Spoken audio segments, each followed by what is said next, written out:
Hi, so my name is Michael and I'm a DY student at St Thomas's Newcastle, and I'm just going to share a little bit about what God's been doing in my life this year. So coming to Newcastle was a bit of a bizarre turn of events for me. I met a couple of people at New Wine, and after some conversations with them and some really significant encounters with God, I just felt this strange draw to do DY at this random church 300 miles away from home.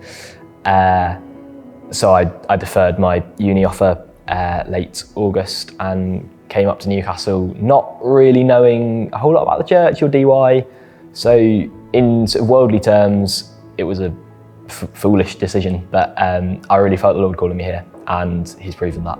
So if I'm honest, when I came here, my expectation of what God wanted to do in me and through me was really small, and it'd kind of been beaten down over the previous sort of 12, 18 months or so.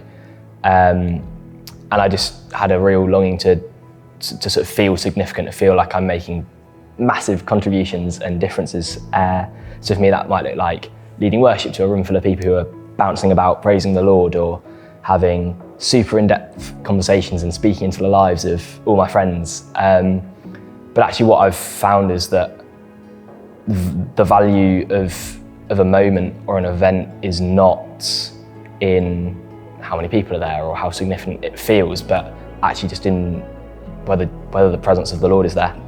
And this year I've just been really able to experience that in events that might have 300 people or 3 people, that the Lord's used me and just really met with me in those places, and each of those is as precious as the next. And that goes for, if I'm meeting with the Lord just on my own in my room. And it's just been really beautiful that the Lord's just revealed to me that I don't need to strive after these sort of worldly things, but I just need to seek His kingdom first. Yeah, and from that place of just seeking the Lord, I've seen that God's used me in ways that I just wouldn't have expected. And I've seen that people have called out things in me which I never would have imagined. And that's not through anything that I've done or any gifts that I sort of have crafted by myself. It's just come from being surrendered to the Lord.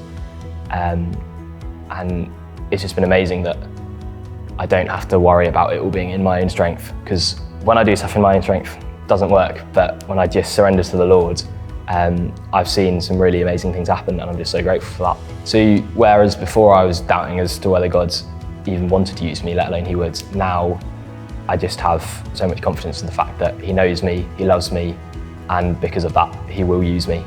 And yes, I might still doubt. We all still doubt His goodness sometimes, but I've tasted and I've seen just how good He is, and I am just filled with trust that He knows what He's doing. So I don't need to fear, I don't need to stress, I don't need to worry, because God loves me, and that's all I need to know.